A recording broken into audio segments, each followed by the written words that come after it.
Este es el momento de tu encuentro con Papá Dios. Bienvenido a tu devocional diario, Living Stones Church.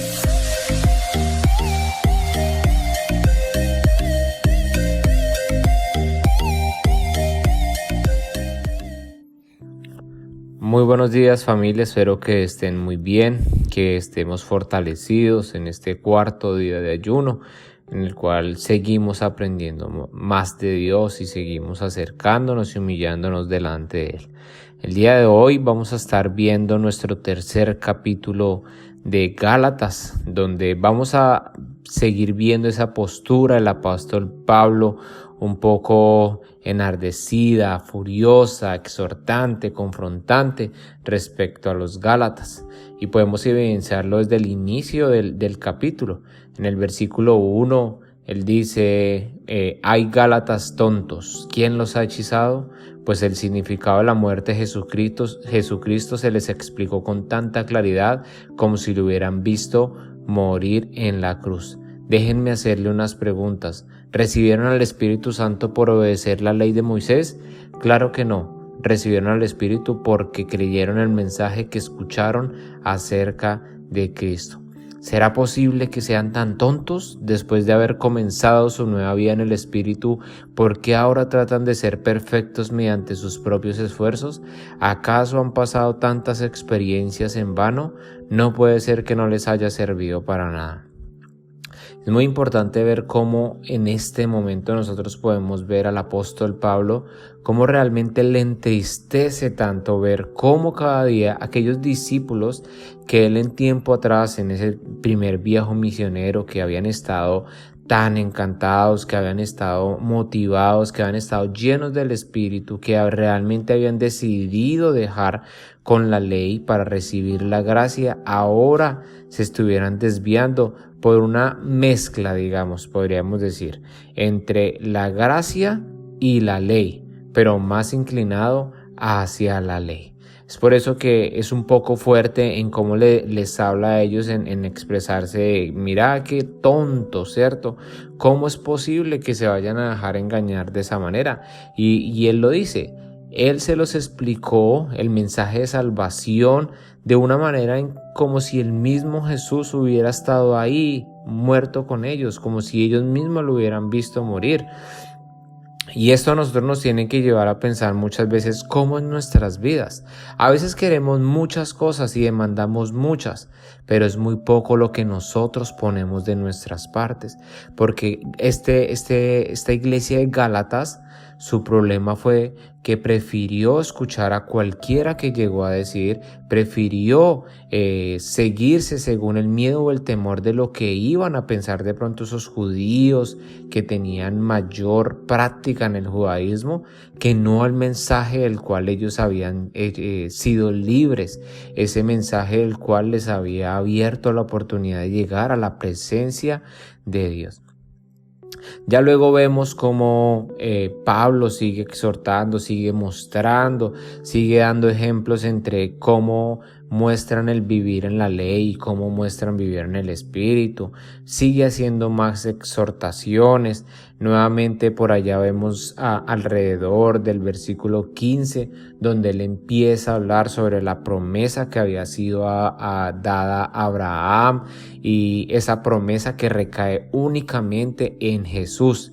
Y nosotros como coherederos con Jesús, entonces somos también partícipes de esa promesa. Pero yo quiero que el día de hoy enfoquemos un poco más en la última parte, desde el versículo 23. Dice la palabra de Dios: antes de que se nos abriera el camino de la fe en Cristo, estábamos vigilados por la ley. Nos mantuvo en custodia protectora, por así decirlo, hasta que fuera revelado el camino de la fe. Dicho de otra manera, la ley fue nuestra tutora hasta que vino Cristo. Nos protegió hasta que se nos declarara justo antes de Dios por medio de la fe. Y ahora que ha llegado el camino de la fe, ya no necesitamos que la ley sea nuestra tutora. Como vemos acá, Pablo está hablando de la ley y está hablando como esa tutora, como esa guía, como el que nos llevaba a acercarnos a Dios. ¿Cómo? Lo veíamos un poco atrás, de que a través de que revelaba los pecados que había en nosotros. Esa era la función principal de la ley, revelar lo que no le agradaba a Dios, para de esa manera nosotros cada día cambiar nuestras vidas, dejar esos pecados, pedir el perdón de Dios y acercarnos a Él. Pero acá es muy importante que Pablo nos dice que esa era la tutora, esa era la guía, ¿cierto? Y acá él dice que era la tutora, ¿cierto? Y no nos está llevando a que no sea necesaria, a que en este momento no la tengamos que hacer, sino que dice que ya no es la guía, ya no es la tutora. Es decir, lo principal ya no es la ley.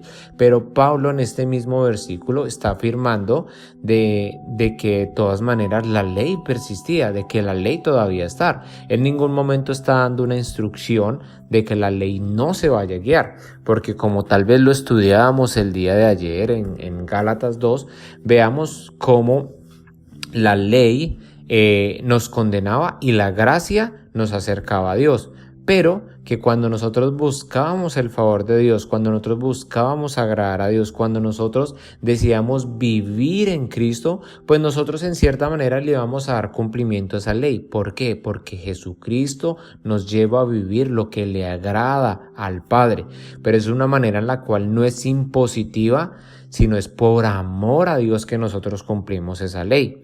Y esto es lo que en cierta manera acá Pablo nos está volviendo a recordar. Ya en el versículo 26 dice, pues todos ustedes son hijos de Dios por la fe en Cristo Jesús. Una vez más nos recuerda, no somos hijos de Dios porque vayamos a la iglesia, no somos hijos de Dios porque todos estemos juntos, no somos hijos de Dios porque estemos inclusive haciendo este devocional, este ayuno, porque estemos congregándonos en esta iglesia Living Stones. Somos hijos de Dios por nuestra fe en Jesús. La palabra de Dios dice en Juan 1:12 que más a todos los que recibieron y los que creyeron en el nombre de Jesús les dio la potestad de ser hechos hijos de Dios. Fuera de eso somos criaturas. Si usted aún no ha recibido a Cristo como su Señor y su Salvador, usted es una criatura de Dios, usted es creación de Dios, pero nos hacemos hijos por nuestra fe en Cristo Jesús.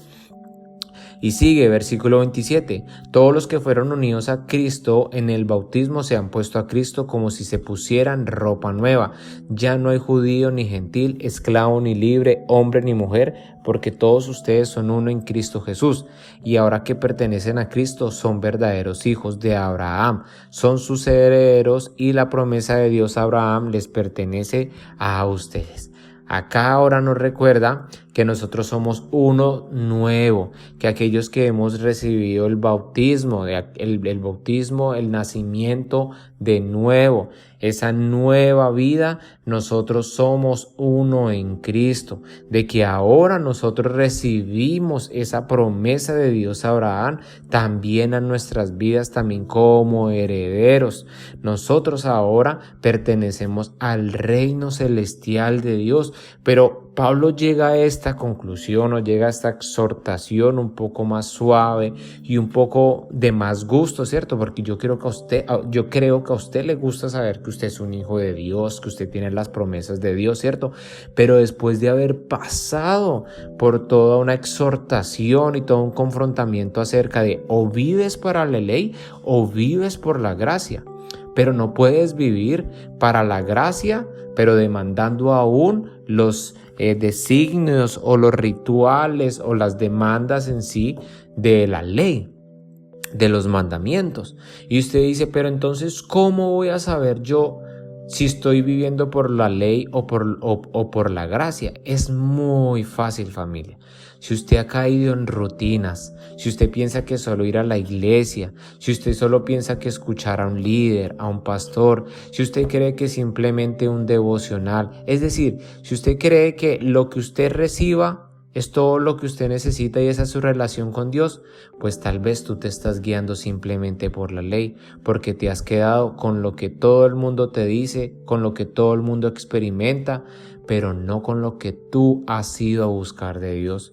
Porque la gracia empieza cuando nosotros empezamos una relación personal con Dios, cuando tú lo buscas, te humillas delante de Él, cuando tú le dices, Señor Jesús, te necesito. Y desde ese momento empieza una relación donde tú vas a congregarte porque quieres estar con tus hermanos en la fe y porque quieres aprender más de Dios, porque tú lees la palabra, no porque tu pastor te lo diga, sino porque tú quieres aprender más de Dios, porque tú oras, no porque alguien te lo diga, no por hacer un checklist, sino porque tú quieres hablar con Dios cada día, porque cada día que tú te apartas del mundo, te apartas del pecado, no es porque alguien te esté diciendo no lo hagas, eso está mal, eso no, sino porque tú aprendes de la palabra de Dios y el Espíritu que mora en ti te lleva a tener esa convicción de pecado, de no cometer los errores que te llevan a estar alejado de Dios.